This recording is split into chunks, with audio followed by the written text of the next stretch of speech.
Questions without notice. The Leader of the Opposition. Thank you, Mr Speaker. My questions to the Prime Minister. Today, the Prime Minister and I toured regions in Queensland affected by Cyclone Debbie. I thank the Prime Minister for dealing with these events in Queensland on a bipartisan basis. Can the Prime Minister please update the House about the briefings we received today and the ongoing recovery effort from Cyclone Debbie? The Prime Minister has the call. Speaker, and I likewise thank the Leader of the Opposition for agreeing to my invitation to join me today in North Queensland to meet with the Brigadier Chris Field, the recovery coordinator. He is the commander of 3 Brigade and has been working with Chief Superintendent Kev Guttridge from the Queensland Police and Assistant Commissioner Steve Barker, Queensland Fire and Emergency Service, in a truly seamless operation. This is the biggest deployment, pre-deployment, Mr Speaker, of Australian Defence Force servicemen and women in the anticipation of a natural disaster. Right now, there are over 1,300 personnel, both maritime, air and land assets are deployed to recover from the disaster. Let me describe to the House what we did. We flew this morning to Townsville, where we were joined by the Brigadier, and we then went by helicopter to Bowen. We were joined, of course, we met in Townsville, the member for Dawson, and of course his electorate is the one that has been hardest hit by this cyclone.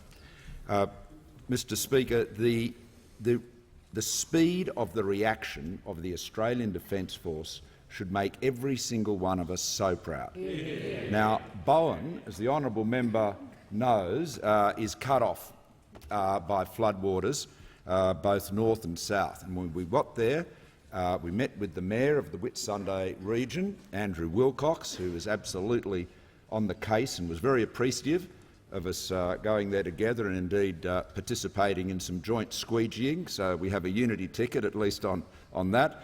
But he noted that they had power was out, some telecom services are out, and they couldn't get the technicians into the city because they were in Townsville.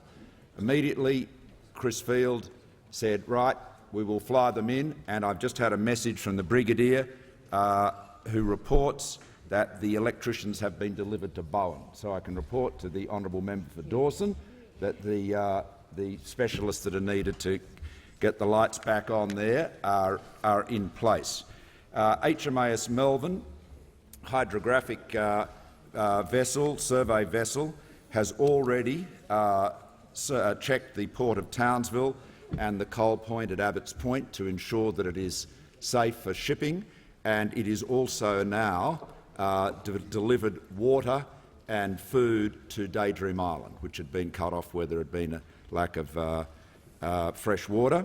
The big twin-blade Chinook helicopters are at work, and one is moving, as we speak, pregnant people and ill people from Daydream Island to a hospital, and that is happening right now. So the Army, the ADF, is responding in real time with an efficiency that we're all very proud of. I'll just say a little bit, Mr Speaker, and I know I'm trespassing on the standing orders for a moment, but I think the Leader of the Opposition and I were both very impressed, as was the member for Dawson, by the way in which the damage there was relatively limited damage to many structures built after 1985.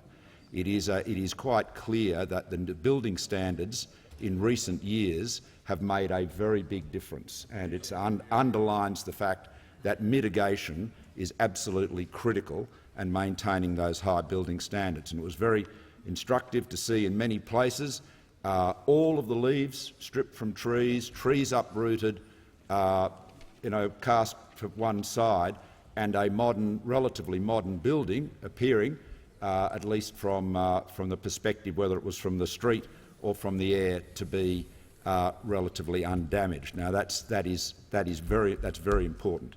The Mayor assured us that, as at this time, there has been no loss of life beyond the individual who was killed in the car accident that occurred actually prior to the cyclone crossing land.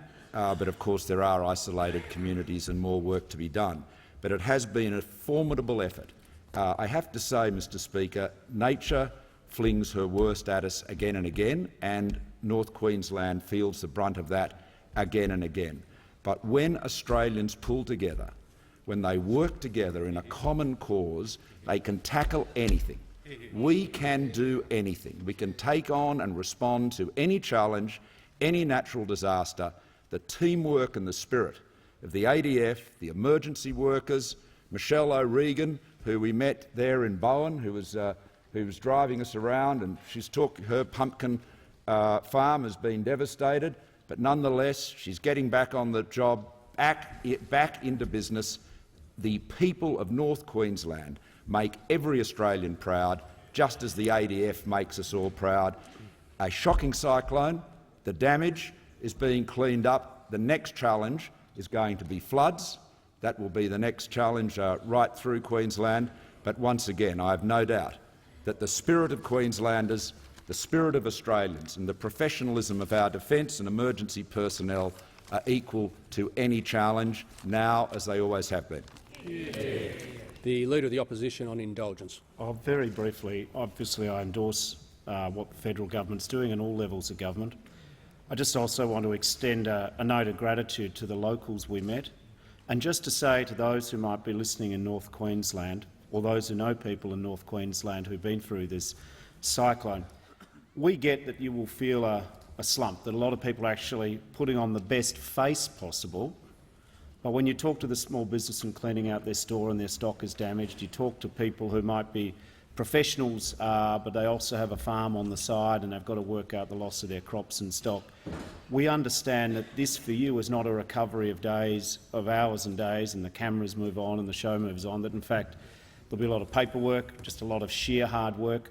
I think it'll probably be the case in the first time in recorded history that the school kids at home in Queensland right now will be so happy to go back to school so they don't have to do all the cleaning with their parents at their houses.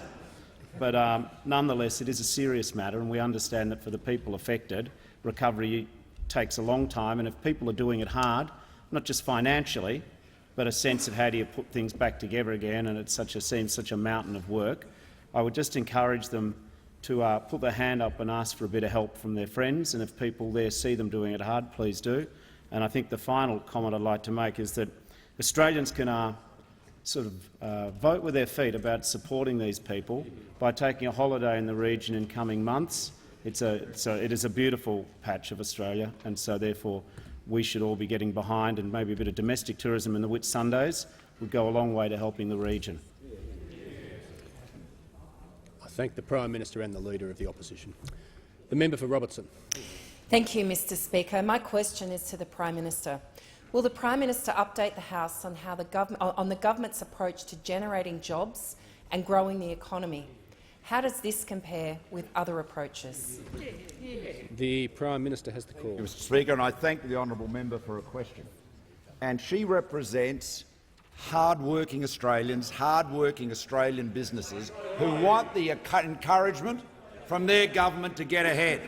And we know that jobs are created by business. They're created by the enterprise and the investment, the vision, the risk-taking of Australians, Australian businesses. So how can we encourage them? Well, Mr Speaker, we know that governments can't just flick a switch and create strong business conditions. We know we've got to provide the incentives for business to get on and take on new workers, take on new challenges. And so that's why we're committed to reducing company tax, because we know, as Labor once did and often said, that if you reduce company tax, you increase the return on investment, so you get more investment, you get more investment, you get more employment.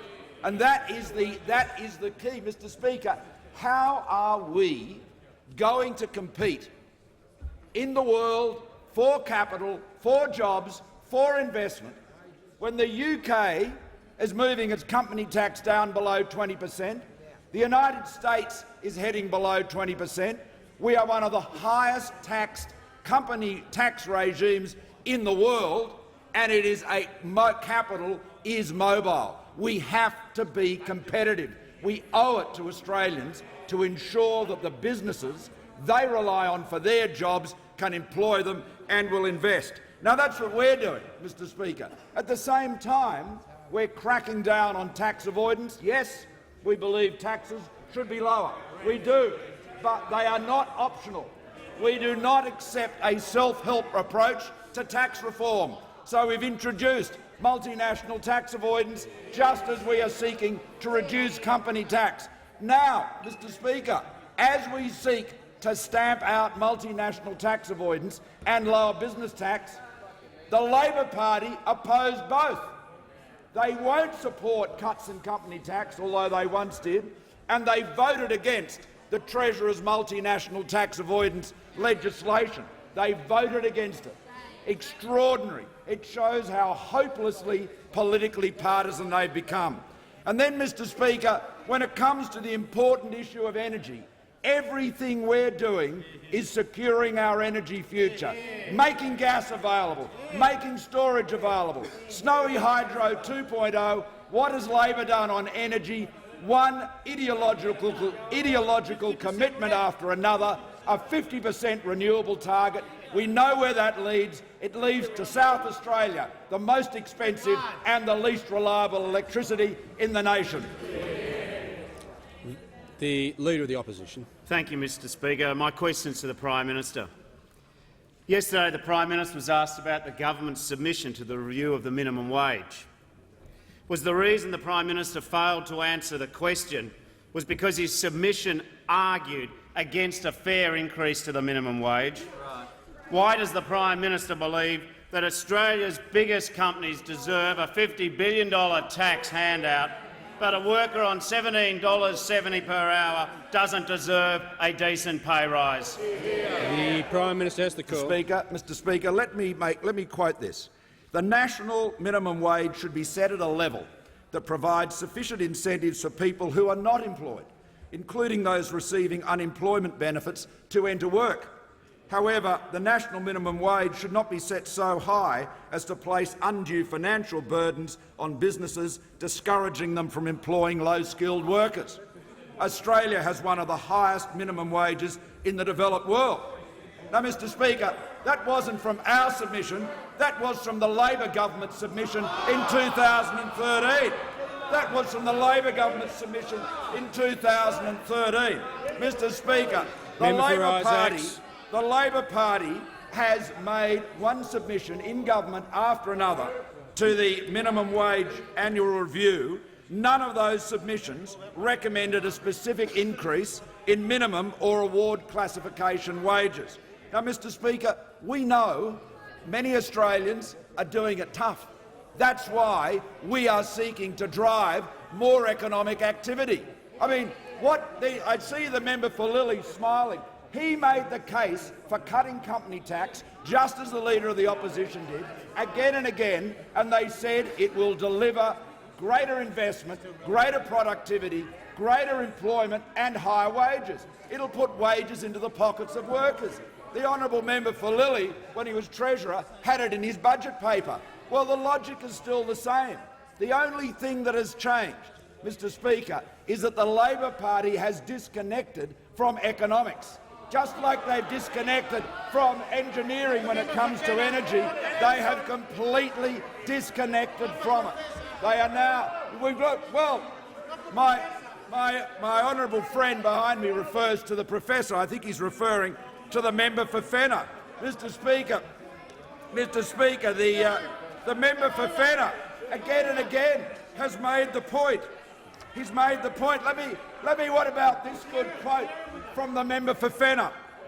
Given that the typical minimum wage worker lives in a middle-income household, it appears unlikely that raising the minimum wage will significantly lower family income inequality. He'll have to be expelled. He'll have to be expelled. Of course, that was when he was at the ANU. Mr Speaker, we have made a responsible submission to the Fair Work Commission. It is consistent with the submissions made by many governments in the past, Labor and Liberal. We put our faith in the independent umpire. So should Labor. They had done for 120 years and they should do so again. The member for Swan. Mr Speaker, my question is to the Treasurer. Will the Treasurer update the House how the budget has ensured that the government is living within its means? And can the Treasurer explain how does this compare with other approaches? The Treasurer has the call. Thank you, Mr Speaker, and I thank the member for Swan for his question. He is someone who runs a business, understands business, has employed Australians, made sure that he can support Australians through providing jobs and giving them good wages, Mr Speaker, and I commend him for his contribution. Mr Speaker, the government's National Economic Plan was set out in the budget of 2016, and a key component of that budget was that government must live within its means, and that means paying for your promises, being responsible about how you manage finances to ensure that when you make commitments, you can fund them and you can deliver them, rather than increasing the tax burden on Australians and reaching further into their pockets, Mr Speaker, which was the practice of the Labor Party. And what we've been doing is we're doing what we said we'd do, Mr Speaker, when we outlined our plan to live within our means as a government. Growth in spending has fallen from over 3.5%, which it was under the Labor Party, and it's fallen to less than 2% under the coalition and the budgets that we have delivered, Mr Speaker. And the rate of growth in debt has fallen by 2/3 from the almost 34% annual growth in debt which was occurring under the Labor Party when they were managing the nation's finances.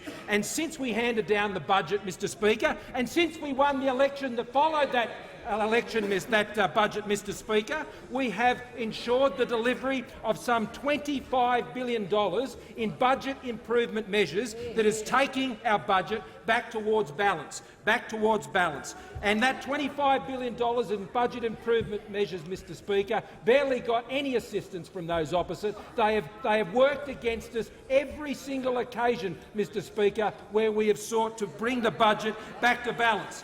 And, Mr Speaker, when you do the discipline thing of ensuring that you make the savings to support the promises that you make, it means you can do this. You can deliver affordable childcare for Australian families, and you do it by not raiding the finances of taxpayers, but you do it by ensuring you do it in an affordable way. And on top of that, as part of the budget, we said we would deliver $2.9 billion in hospital funding to the states and territories, again paid for by the disciplined financial management of the budget that we handed down in May. And we're also working to ensure that we can fund the NDIS and fill the big black gaping hole left by the Labor Party, who are big on promises when it comes to supporting disabled people, but when it comes to funding it, Mr Speaker, they left the taxpayers short. Mr Speaker, we saw this at the last election. The Labor Party went to the last election and they said they wanted to increase the deficit by $16.5 billion. Higher taxes, higher deficits, higher debt, Mr Speaker. The Labor Party are a AAA threat to our AAA economy. Members on my left.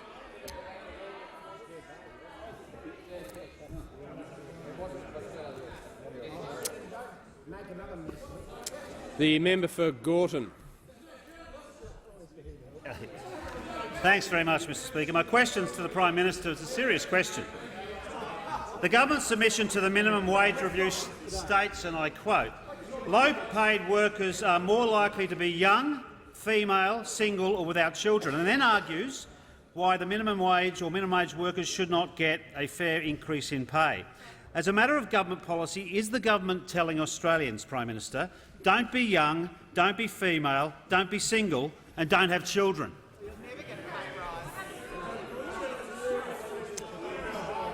The Prime Minister has the call. Members on my right, the Minister for the Environment and Energy. The Minister for the Environment and Energy will cease interjecting. Speaker, Prime Minister has the call. The member for Gorton had a preface when he said this is a serious question, presumably unlike most of the others he asks, but yet again he demonstrated that it wasn't. Mr Speaker, the government's submission to the Fair Work Commission, consistent with government submissions in the past, puts the economic context before the Fair Work Commission and respects its wisdom and its position as the independent umpire. The key paragraph states the government submits the panel should take a cautious approach, taking into account the uncertain economic outlook, the need to boost employment and job creation, particularly for young people and the low-skilled. The honourable member might note that. The minimum wage and award classification wages are only part of Australia's comprehensive safety net of workplace relations, policies, public services and transfer payments, which is all very straightforward. It is a responsible submission. As opposed to the claim by the Secretary of the ACTU, Mr Speaker, at a time when wage growth is around 1.9%, is calling for a 7.5% increase in the minimum wage. Mr Speaker, the important thing, as honourable members know, is the Fair Work Commission has to balance the need to provide an increase in the minimum wage to reflect rising cost of living and other factors, but also recognise that if the minimum wage is set too high, it will be a barrier to young people, particularly young people, getting employment. And as to the point that he made about, he referred to about a large number of people on near minimum wages being unmarried and young and female, in fact, that is a statistical fact, and I mean it's one actually referred to at some length by the member for Fenner in the article I quoted from a moment ago, published in 2007. The member for Denison. Member for Denison has the call. Speaker, my question is to the Prime Minister.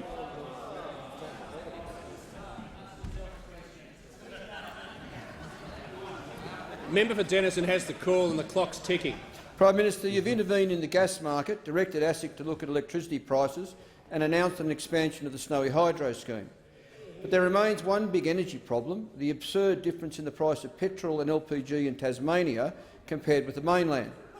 This difference is often in the tens of cents per litre and can't be explained by Bass Strait costs alone. Prime Minister, surely energy security and affordability is too important to leave to the market. What will you do about this? Will you intervene and help ordinary Tasmanians in a way no Prime Minister has ever done before? The Prime Minister has the call. Yeah, thank you, Mr Speaker, and I thank the honourable member for his question and indeed his confidence. Mr Speaker, petrol prices have an enormous impact. As we know, they're a big part of every household's budget, and access to affordable and reliable fuel is vital for families and for businesses. Markets, of course, competitive markets provide us with the means of achieving that, and the more competitive the better, because they bring lower prices and better service. We have to remain vigilant to ensure markets are working in the best interests of consumers, and we're already doing this. From late 2014, as the honourable member would be aware, the government asked the competition watchdog, the ACCC, to monitor the prices, costs and profits relating to petrol prices across Australia, including in Tasmania. Petrol companies know they're under scrutiny and consumers can see how they're behaving. Secondly, the government's implementing the Harper competition reforms, giving more powers to regulators to protect consumers. These reforms include amending the law to prohibit corporations from engaging in a concerted practice that has the purpose, effect or likely effect of substantially lessening competition. The honourable member would recognise that the Labor Party has opposed those reforms. These legislation to enact this has been introduced by the Treasurer. Now, the honourable member's electorate is in Hobart, which has 2 of Tasmania's 5 receiving terminals that then distributes fuel throughout Tasmania. Hobart's prices tend to be lower than the rest of Tasmania's as a result. However, it is without question that Tasmania's prices are among the highest in the nation. It's because of high transport costs, higher operating costs per litre due to the small size of the market and relatively weak retail competition. The ACCC has found, however, that in Tasmanian cities such as Launceston, increased competition has made a positive difference for consumers in petrol prices. I should add that our government has been very effective in delivering tangible outcomes for the people of the honourable member's state, boosting the Tasmanian freight equalisation scheme to reduce the cost of shipping between Tasmania and the mainland. We've provided $22 million towards the Hobart International Airport runway extension, $24 million towards the Hobart Airport roundabout upgrade and flyover, and many other infrastructure projects, including the relocation of the University of Tasmania in Launceston and, of course, the massive investment in the Midland Highway. Tasmania does have unique challenges. We know that. We're responding. So I want to thank the honourable member for his question and giving me the opportunity to explain how we are working hard to deliver for the people of his state. The member for Bowman. Thanks, Speaker. My question to the Minister for Social Services: will the Minister update the House on the government's success in providing greater childcare support for Australian families, especially in my Redland City electorate of Bowman? How does this compare to other approaches? The Minister for Social Services. Thank you, Mr Speaker, and I thank the member for Bowman for his question. And of course, this week the Coalition passed the most substantial reforms to childcare in decades. 1 million Australian families will benefit, 230,000 Australian families will be able to increase their participation in the workforce, low and middle income families will benefit the most. The greatest hours of support go to the families who work the longest hours, and the greatest financial support goes to the families who earn the least. And in the member for Bowman's electorate, there are 8,000 families, as he knows, that utilise childcare. And just to see the impact of this on the ground, member for Bowman, an average working family in your electorate, say earning $80,000 a year, say dad's in a trade, mum's a part-time nurse, 2 children aged 2 and 4, that family under this plan, this reform, will still receive $5,500 in family tax benefits, completely tax-free. They don't lose a dollar there. But now that family will receive an extra $3,424 a year to assist with their childcare. And I'm asked, Mr Speaker, if there are any alternatives. The Labor alternative is to oppose the $1.6 billion worth of investment in childcare. And make no mistake, Mr Speaker, make no mistake, extraordinarily, that is exactly what Labor did this week. They opposed investing $1.6 billion in childcare, and instead they supported maintaining the complicated inflationary system that they limped along with and Australian families limped along with for 6 terrible years without any real reform. And at the same time that they opposed better childcare for Australian families, when the media cameras were rolling in the caucus room, this is what the Leader of the Opposition said: "The clear message we'll be sending to the people, to working and middle-class families, is we've got your back." The same week they oppose investing $1.6 billion in childcare, they tell Australian families they've got their back. Give us a break. I mean, forgive us for thinking that Australian families aren't feeling the warm cloak of comfort at the claim that the Leader of Opposition has got their back. Give us a break. I mean, you can insert the name here, Mr Speaker. I've got your back, clean event workers. I've got your back, Chiquita mushroom workers. I've got your back, Winslow construction workers. I've got your back, the member for Fenner. I mean, I've got your back, hard-working Australian families who need better childcare to keep that second job and get themselves ahead. There's one thing I've got to say that you should absolutely do if the Leader of the Opposition says he's got your back, and that's keep looking over your shoulder. The member for Gorton. Member for Gorton has the call. Thanks very much, Mr Speaker. Member for Gorton will just pause for a second. The member for Barker will cease interjecting. The Leader of the House might notice I'm trying to address the chamber. Thanks. The member for Gorton has the call. Thanks very much, Mr Speaker. My question is to the Prime Minister. Why does the government submission argue that a pay rise for all workers on the minimum wage should be held back because some low-paid workers have high-income families? It does.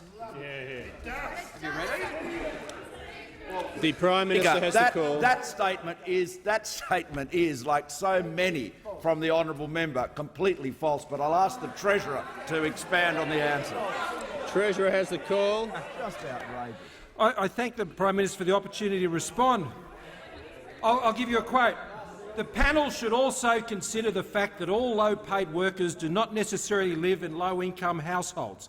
Now, that quote is from the Australian Government submission of the Annual Wage Review 2012-13, and the Employment Minister of the time was the Leader of the Opposition. Members on my right. I mean, Mr Speaker. Members on my right. I mean, the hypocrisy is dumbfounding. Now, we've heard the member for Fenner, the 40-year-old intern down there, Mr Speaker. They really should pay him a proper wage, rather than force him to work on those sort of wages, denying him his salary, Mr Speaker, the member on their for own North front Sydney. bench.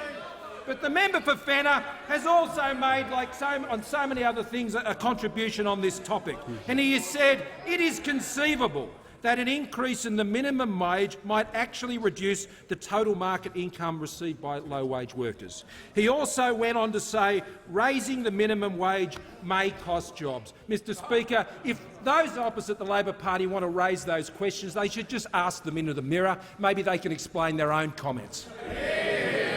The Manager of Opposition Business. Mr Speaker, in his answer, the Treasurer referred to the 2013 submission from the government. I seek to table the clause that says the Australian government in 2013 supports a fair and economically responsible increase in the national minimum wage. Is leave granted? Leave is not granted. The member for Chisholm has the call. Member for Chisholm. My question is to the Treasurer. Thank you, Mr Speaker. My question is to the Treasurer. Will the Treasurer outline to the House the priorities driving the government's upcoming budget? How will the 2017 budget build on the government's national economic plan to boost growth, create jobs and lift wages for hard-working Australians? How does this compare with other approaches? Just before I call the Treasurer, I haven't called the Treasurer yet. The member for Sydney is warned, as is the member for Gorton. We seem to do this at about the same time every day, but we'll keep going. The Treasurer has the call. Thank you, Mr Speaker, and I thank the member for Chisholm for her question. The member for Chisholm has worked all of her life. On that note, the member for Lyons is warned as well. The member for Chisholm has worked all of her life for manufacturing companies that employ thousands of Australians, and now she is here as the member for Chisholm, working for the constituents of Chisholm to ensure that they can have the jobs and the growth and wages and the investment that goes into those businesses so they can support the many people who work in those businesses that she's been involved with for so long. Now, the budget in 2016 was a national economic plan for jobs and growth that was positioning Australia for future prosperity. The 2017 budget will continue this task when we come back here in May, Mr Speaker.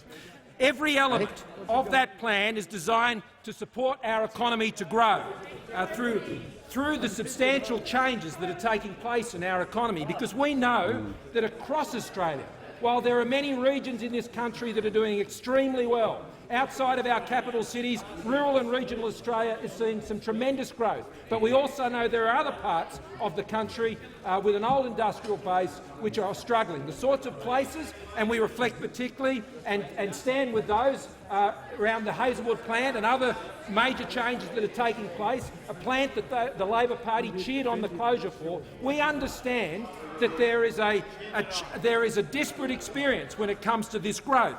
Now, our mission, Mr Speaker, is to support Australians to earn more. We want to see Australians in this country earn more. People who are working for a living, Mr Speaker. We want to see the businesses that employ them do better so the people who work in those companies can earn more. And this requires our economy to grow. And that growth cannot be taken for granted. It doesn't fall from the sky, as the Labor Party seem to think it does. You have to fight for every inch of growth. And so our budget, which is already delivering record investment in infrastructure, a defence industry plan that is ramping up, finally, Mr Speaker, after 6 years of neglect by the Labor Party, real defence investment that supports our defence industries, investments in innovation and science and technology, a trade agenda, Mr Speaker, that is ensuring more money in the pockets of people, particularly in rural and regional Australia, as a result of those trade agreements, taking the tax burden off middle-income earners so they don't go into the second highest tax bracket, affordable childcare has been delivered, Mr Speaker, by this government, by ensuring the government lives within its means in the budget we handed down, and the funding for schools and hospitals is supported by the same approach. And now, today, Mr Speaker, we have the opportunity to support businesses with lower taxes so they can remain competitive, they can invest and support the jobs and wages that are there to be had, Mr Speaker. But you need to grow your economy, and our plan delivers on just that. Concluded. Before I call the Manager of Opposition Business, the member for Fadden and the member for Eden Monero were interjecting at each other through that answer. They're both warned, and I call the Manager of Opposition Business. Thanks, Mr Speaker. My question is to the Treasurer and refers to his previous answer. In quoting the 2013 submission, why did the Treasurer not refer to the following quotation? Low-paid employees are also significantly more likely to live in low-income than high-income households. And that was used as an argument in favour of a wage increase. Why is the government now claiming that there should not be a significant increase on the basis that some people on low incomes are in high-income households? Treasurer has the call. Well, thank you, Mr Speaker. That was a pretty poor attempt from the Labor opposition to crab walk away from the clear statements they made, which they are clearly embarrassed about. There is no doubt that in the submission that was written by the Leader of the Opposition when he was Minister for Employment said, cold as day, Mr Speaker, the panel should also consider the fact that all low-paid workers do not necessarily live in low-income households. Now, Mr Speaker, a journalist once asked the former Treasurer, the member for Lilly, can I ask you about the national wage case today? The unions are pushing for a $27 a week increase. Do you think that's fair enough? He said, as usual, I think everybody needs to recognise the circumstances that we're in at the moment and exercise a degree of restraint. Mr Speaker, the Labor Party, when they come and they talk about wages in this place, have egg on their face because, as they've in their former lives of union officials, they traded away low-income workers' wages in return for the grubby cash payments that they stuffed into the union coffers to ensure that they could put a renovation on, Mr Speaker, put gold taps in the bathroom or whatever it was they did. But what they didn't do, Mr Treasurer, Speaker— resume his what seat. do they— Treasurer, resume his seat. The Manager of Opposition Business on a point of order. Mr Speaker, the question could not have been more specific to a submission in 2013 that the Treasurer had selectively quoted in his previous answer. It could not have been more precise. There was no preamble in the question at all, and on direct relevance, the Treasurer has strayed a long way from the question. The Leader of the House will cease interjecting. The Treasurer is entitled to compare and contrast, but he's done that. He's done that, and he needs to confine himself to the substance of the question, which he was doing, I must point out, for the majority of the answer. Thank you, Mr Speaker. Treasurer has the only people who have strayed in this House are the Labor Party, who have strayed away from the commitment that used to be held by Labor Party members in the past to actually support workers. I mean, what the Labor Party today is a bunch of apparatchik hacks pursuing the interests of big unions, doing deals with big businesses, Mr Speaker. That's what those who opposite represent today, themselves and themselves only. The member for Dawson. Thank you very much, Mr Speaker. And my question is to the Deputy Prime Minister and Minister for Agriculture and Water Resources. Will the Deputy Prime Minister update the House on steps taken by the government to secure Australia's $2 billion sugar industry and support cane farmers, particularly those in the Burdekin and Proserpine regions in my electorate of Dawson? How does this compare with other approaches? The Deputy Prime Minister has the call. Well, Mr Speaker, I thank the honourable member for his question, and we note also the trials and tribulations that people in his electorate are going through in the aftermath of Cyclone Debbie. We note also how important the cane industry is to that area. The Queensland gross value of ag production is around about $12 billion, but just around Mackay alone, there's about $1.1 billion in ag production. The gross value of sugar around Mackay is around about $354 million. That was in the 2014-15 year, and there's about over 1,000 cane growers in the Mackay area. Now, this is incredibly important to a $2 billion a year industry, which is the sugar industry, which goes right down into northern New South Wales. this is very important that we make sure that farmers get treated fairly. We believe that we should get a fair return through the farm gate, and to get a fair return, of course, you need a market, and to have a proper market you need at least two people wanting to buy your product. And with two people who are going to buy your product, then you can have the competitive tensions in the market to get the proper transparency to make sure that people are being dealt with fairly. We have said all the way along that we believe that the federal government has a right to be part of this process. We wished for Wilmar and QSL being the marketer, to come to their own agreement by their own ways. We've been waiting now for a long period of time for them to do precisely that. We actually worked with the state government in Queensland to get through a piece of legislation to try and enforce a better outcome for these farmers, and might I say, the Australian Labor Party up there voted against that.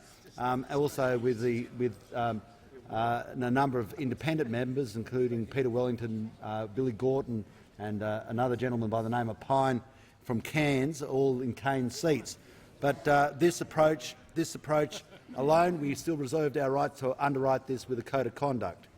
And this code of conduct we have now brought forward, and this code of conduct will be going to the Executive Council, no doubt, with the next couple of weeks for important. Now, what we've seen is that right to this day we have this confusion within the Labor Party. We have the Labor Party in Queensland voting against trying to get these farmers a fairer deal, and we have Senator Glenn Searle chairing a committee in Canberra suggesting that they do need a code of conduct, saying they do need a code of conduct. So, Mr Speaker, we believe that we will make sure that we will get the proper market principles in place. We will make sure that these cane farmers are dealt with fairly. We will make sure that these farmers are dealt with fairly. We stand beside these farmers. We're still wondering what exactly is the Labor Party's position on this code of conduct, whether they believe in these farmers being treated fairly or whether they have a foot in both camps. Do they have a foot in the Queensland camp and a foot in Senator Glenn Searle's camp? Has concluded. The member for Sydney. Thank you, Mr Speaker. My question is to the Prime Minister, and I refer to the Prime Minister's previous answers. Does the Prime Minister agree that there is no precedent for a formal government submission which tries to justify holding back a pay rise for Australia's lowest paid because of who their parents are or who they're married to? The Prime Minister has the call. Well, thank you, Mr Speaker. The honourable member, just like her colleague, the member for Gorton, begins her question with a falsehood. It is the submission of the government does not recommend that the minimum wage should not be increased. It leaves the decision as to the change to the minimum wage to the independent umpire, and it simply makes the point that not all people on the minimum wage live in low-income households. Now, the honourable member objects to this observation. Mr Speaker, she could claim it is a penetrating glimpse of the obvious. She could also claim it's plagiarism. Labor's 2011 submission. Low-paid individuals are also distributed across the household income distribution and are not necessarily concentrated in the lowest household income decile. 2011, Labor's 2012 submission. For example, around half of all low-paid workers live in the top 6 household income deciles. The member for Sydney. And of course, from 2013, the panel should also consider the fact that all low-paid workers do not necessarily live in low-income households. Now, that's a fact. The honourable member for Fenner wrote about that. And, Mr Speaker, it is one of the factors to be taken into account by the Fair Work Commission. And the reality is, as the member for Fenner has observed and previous governments have observed, is that our means-tested tax and transfer system is the primary means for addressing income inequality. But plainly, all of those factors will be taken into account by the independent umpire. And in the final analysis, Mr Speaker, the best form of welfare is a job, is getting a job. Now, everything we're doing is creating jobs. Member for Lindsay. What's Labor doing? I would like to hear just one I would be happy to hear even one spurious hypothetical idea they could produce, but they don't have anything. They have not one policy that would encourage one business to invest $1 or hire one worker. Their position today is thoroughly anti-business, anti-worker and anti-jobs. And they want to run the nation like a union. Well, we know what the Leader of the Opposition did when he was running the AWU. We know how he represented workers then. They sold them out then, and as an alternative government, they're selling them out now. Members on both sides. The member for Lindsay is warned. The member for Boothby has the call. Thank you, Mr Speaker. My question is to the Minister for Defence Industry, representing the Minister for Employment. Will the Minister update the House on the government's National Defence Industry project that guarantees the future security of the nation and supports our economic prosperity? How does this compare with other approaches? The Minister for Defence Industry. Thank you very much, Mr Speaker, and I thank the member for Boothby for her question. Mr Speaker, the record that this government inherited from Labor in defence industry was one of delays, cancellations and downgrades of projects that had been put in place by the previous government. The arrival of this government in defence and defence industry was akin to the raising of the siege of a city, Mr Speaker, because under Labor it was a cash cow for cuts to fund more spending for their friends, Mr Speaker. That's what they used defence for. Under GDP, the spending on defence fell to 1.56% of GDP under Labor, was the lowest since 1938, since the years of appeasement, Mr Speaker. 1.56%. 119 projects were delayed.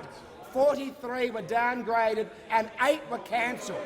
And even worse, Mr Speaker, knowing that a valley of death would result by not making any decisions to commission a ship, they failed to commission any vessels at all in 6 years to be built in Australia, throwing those workers at the ASC to the wolves.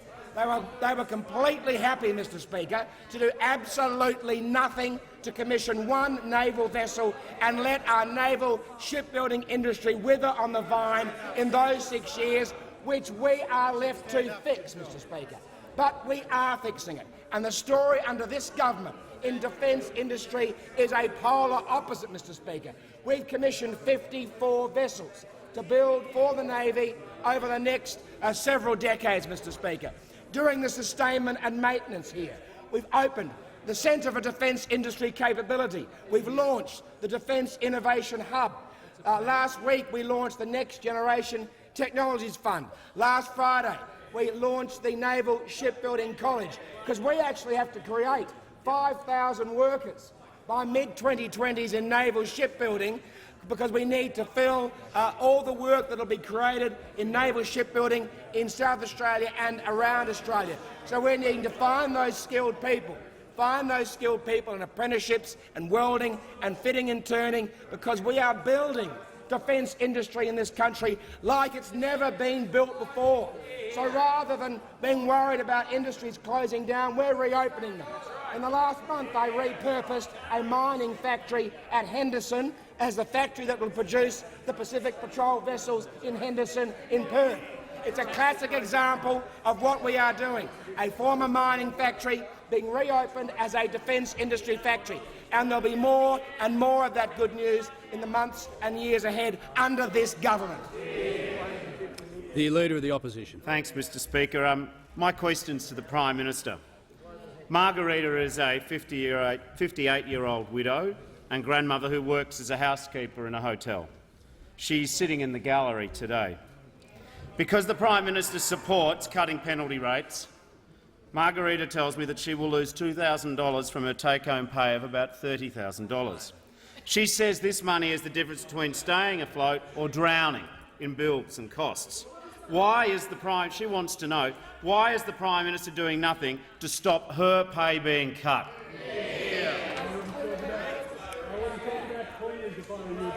Prime Minister has the call.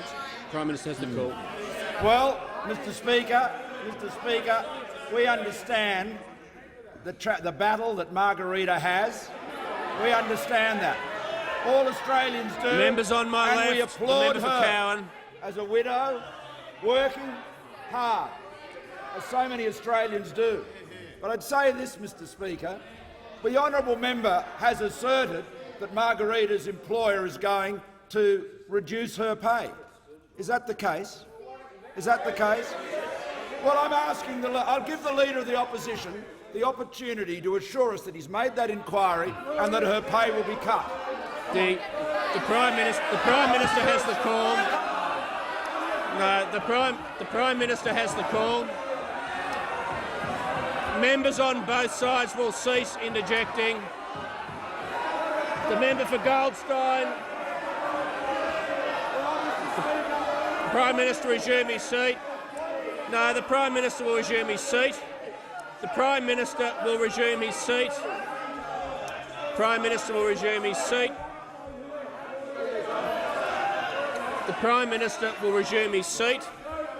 Members on both sides will cease interjecting. The Leader of the Opposition has no capacity in question time to answer questions. He only has a capacity. No. The Leader of the Opposition will resume his seat. Members on my right will cease interjecting. The member for Wakefield will cease interjecting. The Prime Minister has the call to continue his answer, or we'll move to the next question. The Prime Minister has the call. Thank you, Mr Speaker. So the honourable member has come here. He's brought Margarita here, and we applaud Margarita. And she has an employer, but we don't know who the employer is. And what we don't know, you do. You do. What's the name of the employer? And the employer has said that he will cut her wages. Is that right? Oh no, not prepared to go that far, Mr Speaker. The truth is, the one thing I can say for sure, the one thing that I can say for sure is that Margarita is lucky not to have the Leader of the Opposition representing her, because she'd be sold down the river like the cleaners at Clean Event, And perhaps the honourable member who won't tell us who her employer is, who won't tell us about that, perhaps he might tell us what the money, the $75,000 that came from Clean Event, was really for, as those workers' penalty rates were reduced in a deal with the union the opposition leader led. The member for Brisbane. Thank you, Mr Speaker. My question is to the Minister for Immigration and Border Protection. Will the Minister update the House on actions the government is taking to ensure our skilled migration programs serve the best interests of the Australian community? How is the government ensuring that our migration programs put hard-working Australians first, and how does that compare with other approaches?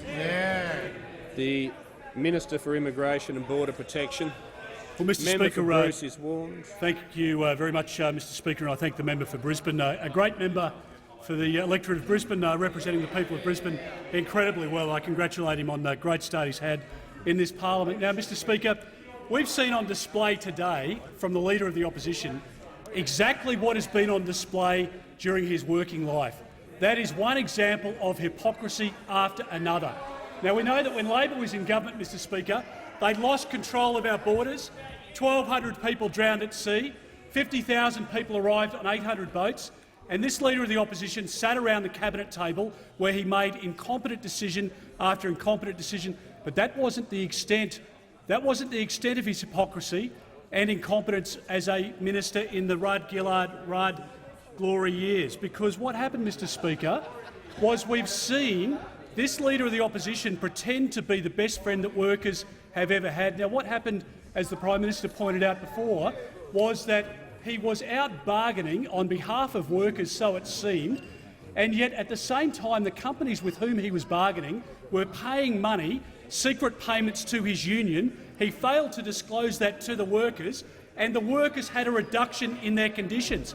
He claimed to be the great protector of workers. It turned out that he was a complete hypocrite.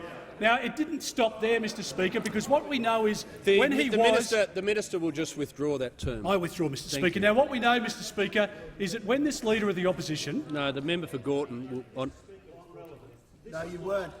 You don't have the call. You don't have the call. The Minister for Immigration has Mr. the call. Mr Speaker, we know that there is a course of conduct with this Leader of the Opposition, because when he was the Employment Minister, he pretended that he was the best friend that workers ever had. But what we know, Mr Speaker, is that under Labor and under this Leader of the Opposition in his capacity as the then Employment Minister, we know that the 457 program, where we bring foreign workers in to take jobs in this country, we know that under the Leader of the Opposition's watch, the number went from 68,000 primary visa holders up to 110,000, an increase of 40,000. At the same time, the Leader of the Opposition was pretending to be the friend of the Australian worker. So the Australian public, Mr Speaker, is starting to work out there's something that doesn't add up about this Leader of the Opposition. And it doesn't stop there, because we know that this week the Leader of the Opposition has pretended to be the best friend of construction workers. They put in robocalls with the CFMEU into the member for Indi's electorate to try and pressure her into voting in this place. But as we know, when you look at the figures in relation to the 457 program, the numbers of construction workers who came on 457 visas when the Leader of the Opposition was the Employment Minister went up or down? Up or down? They went up. They went up. And they went up when he was the Employment Minister. And what this demonstrates, Mr Speaker, is that the public's confidence is going down. The Leader of the Opposition has the Thanks, call. Mr Speaker. My question is to the Prime Minister. Is the Prime Minister really telling Margarita that when penalty rates fall, her wages won't, because she is actually employed on award terms? What is Margarita meant to do? Hear, hear. Members on my right, the Prime Minister has the call. Well, Mr Speaker, the honourable member has a long track record in negotiating below award rates for his members. He's done very well at that, but it may come as a surprise to him that many employers pay their employees more than the award. The award is the base. And so the question is, what he has to do if he wants to avoid the risk of misleading the House, and we'd hate that to happen, what he has to do is demonstrate that Margarita's employer has stated that it is their intention to reduce her pay to the level set by the Fair Work Commission, and that is their intention in respect of Margarita, who I'm sure is a very valued employee. That's the challenge for the Leader of the Opposition. The member for Hughes. My question is to the Minister for the Environment and Energy. Will the Minister update the House on what the government is doing to help businesses and families by making energy affordable and reliable? How does this compare with other approaches? The Minister for the Environment and Energy. Thank you, Mr Speaker, and I thank the member for Hughes for his question and acknowledge his deep concern about the rising electricity prices right across the country, including for businesses like Paddy Foods in the Latrobe Valley. A 50-year business employs more than 500 people. It makes those iconic 4 and 20 pies, Mr Speaker. And we know what the Leader of Opposition thinks about hot pies, Mr Speaker. We know what he thinks about hot pies, Mr Speaker. But their energy bill has gone up by 100% recently, Mr Speaker. That is why on this side of the House we're absolutely determined to get more gas into the market, and the Prime Minister's work with the LNG suppliers played a role in ONG being able to bring on Pelican Point with their announcement yesterday, Mr Speaker. We're also looking to rein in network costs and retail costs and investing record amounts in battery storage in order to stabilise the system. But I'm asked, Mr Speaker, am I aware of any alternative approaches? Well, Mr Speaker, I'm aware of those opposite having a 50% renewable energy target. They don't know what it's called, they don't know how much it costs, they don't know if it's legislated, but they've got that target. And they've also got a plan to force the closure of coal-fired power stations. Now, not content to see the loss of 700 jobs at Hazelwood just yesterday, Mr Speaker, last Wednesday, Labor senators joined with Green senators to pass a motion. You know what the motion said? And I quote, "Coal has no long-term future in Australia, Mr Speaker." Shame on the Labor Party. Shame on the Labor Party. Now, you would think with 75% of our power on the national electricity market coming from coal, it would have a future. But you would think then that the Leader of the Opposition would be consistent. But what does he say on the 26th of October last year in a press conference? And I quote, "Coal has a future in Australia, Mr Speaker. Coal has a future." And what's worse, what does he say when he goes to the Latrobe Valley on the 14th of November last year, fronts up to the workers, and he says coal is going to be part of our energy mix going forward, Mr Speaker? That's what you say to the workers. That's what you say to the workers, and here you allow your senators to vote for a motion saying coal has no future. Hypocrisy by name, hypocrisy by nature. As you said, the Leader of the Opposition, if you don't know where you're going, all roads will get you there, Mr Speaker. All roads will get you there. Well, I'll tell you where your policy will get you. Your policy will get you higher energy prices, less jobs, less investment and a much less secure electricity system. Only the Coalition can be trusted to get an energy policy in this country right, to get the prices down and to get a stable energy system.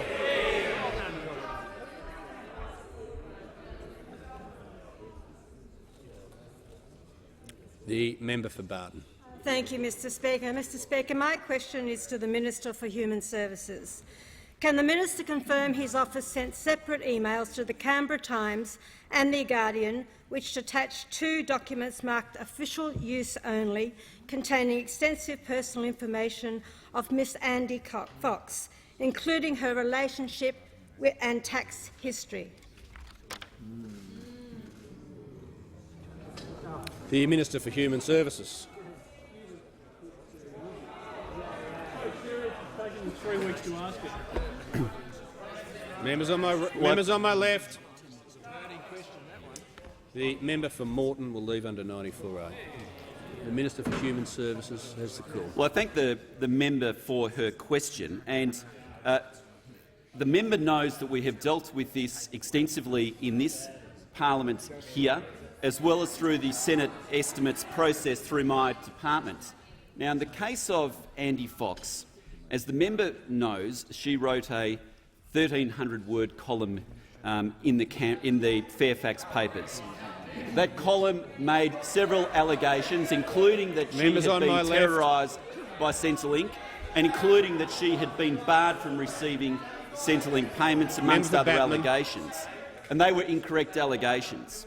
And on the basis of formal advice from the Chief Legal Officer from my department, we were able to correct the record against those allegations which she was made.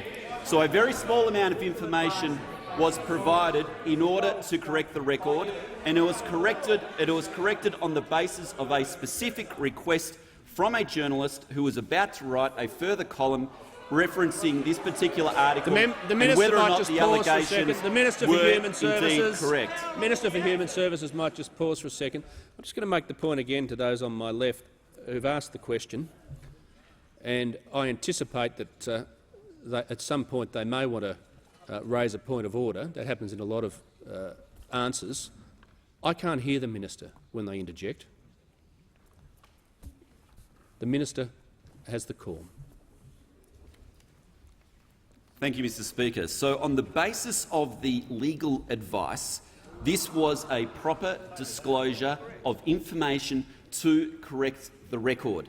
Now, this is laws which have been available to successive governments to correct the record when allegations have been made, and serious ones which could end up delegitimising government institutions. And the implication from the member opposite is that they can put up cases in the media, which they have done time and time again, indeed dozens of cases which they have put up in the media, 2/3 of which are wrong, and in most of the cases they may well have known that, because she herself said to the Australian newspaper that when she puts up these cases, she has no idea about whether these people owe debt or not, whether they are in fact innocent.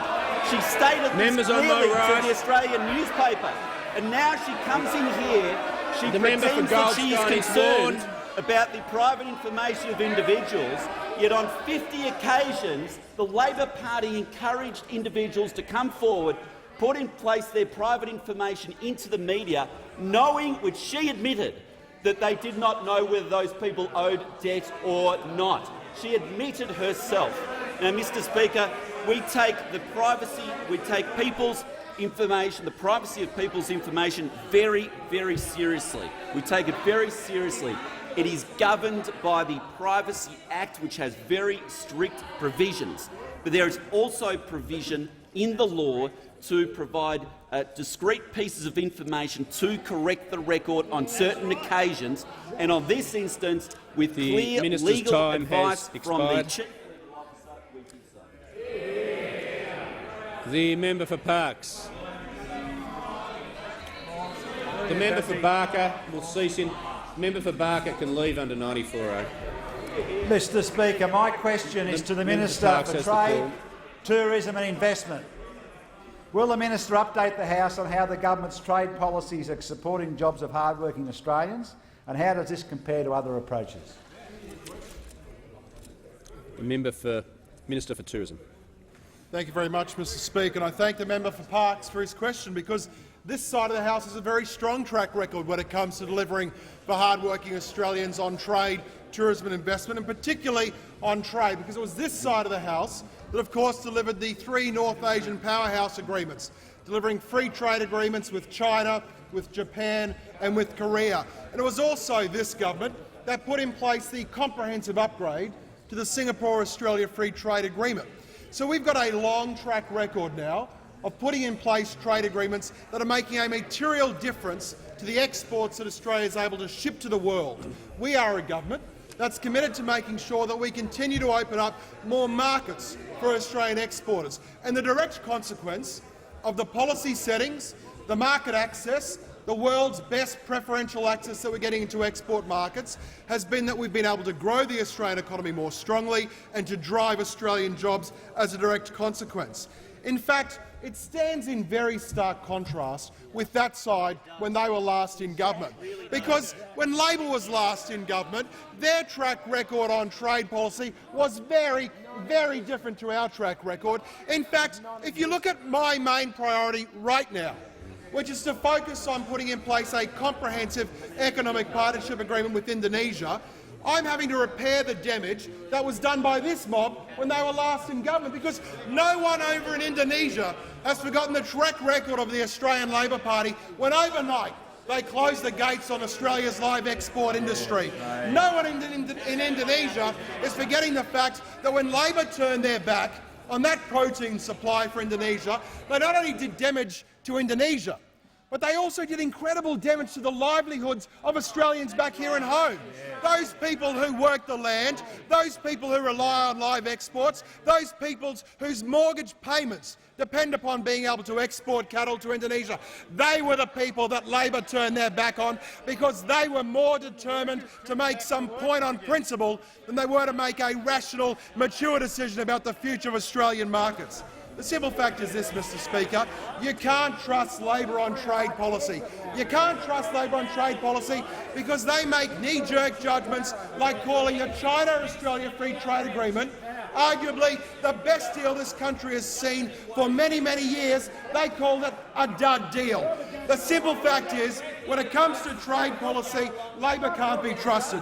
When it comes to the budget, Labor means black holes. When it comes to energy policy, Labor means blackouts, and when it comes to trade policy, Labor means a black day for our exporters. The Prime Minister. Thank you, Mr Speaker. I ask that further questions be placed on the notice paper. I thank the Prime Minister.